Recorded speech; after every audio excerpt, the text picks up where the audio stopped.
You know, I've been thinking lately.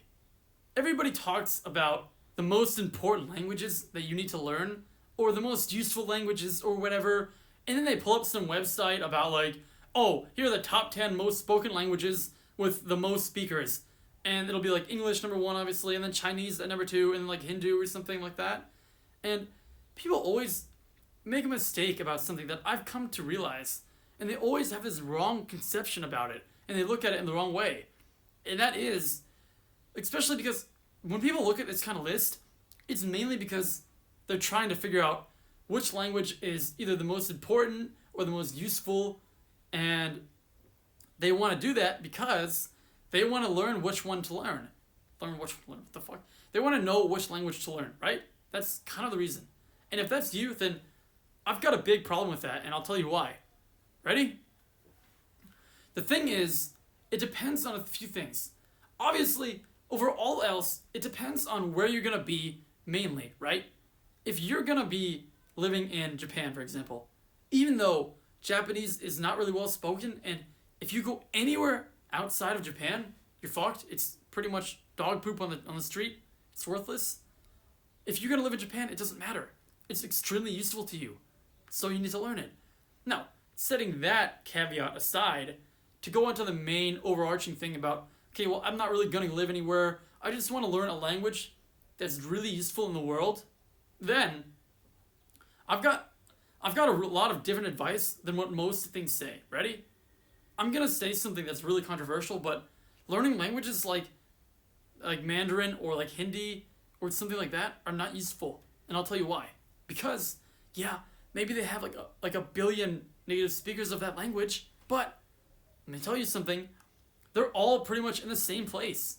So unless you're gonna go to India or China, you can't use it. So who cares? What you need to be looking for are the languages that, one, people from that country don't speak English that well, because if they speak English well, you don't really need it. And two, the ones that have a lot of speakers, but also, and more importantly, in a lot of different countries, because you can get more bang for your buck that way. If you do that, you can go to like 30 different countries as opposed to just one or two maybe. And also, something else to consider is how hard it is to learn. Obviously, people say usually how hard a language is based on English, so they'll say like, oh, Spanish is fairly easy. But something you need to kind of put into perspective is that if your native language isn't English, then it's not going to really be useful to you.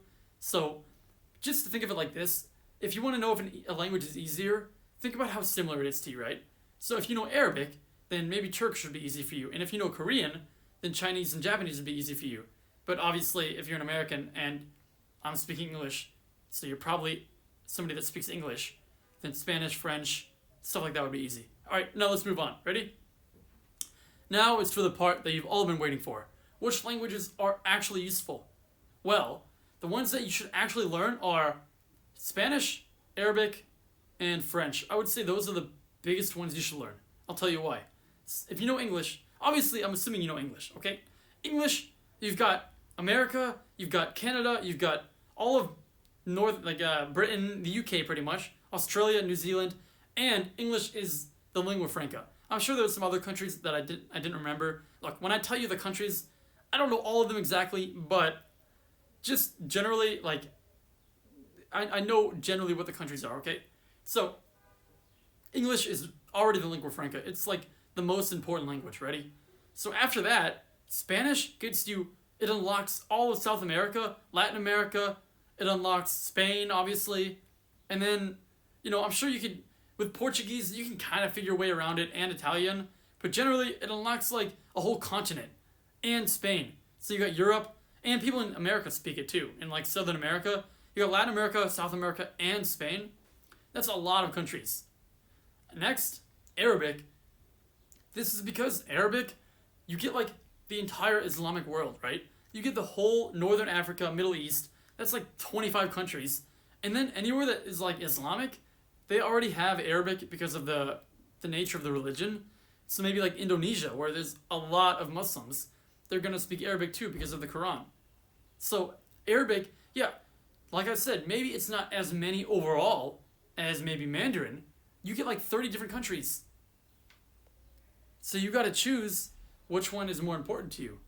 Do you want a bunch of speakers? But if you want to go to China a bunch, then all of that will be important to you because you have the entire country to learn. But China is not nearly as culturally diverse.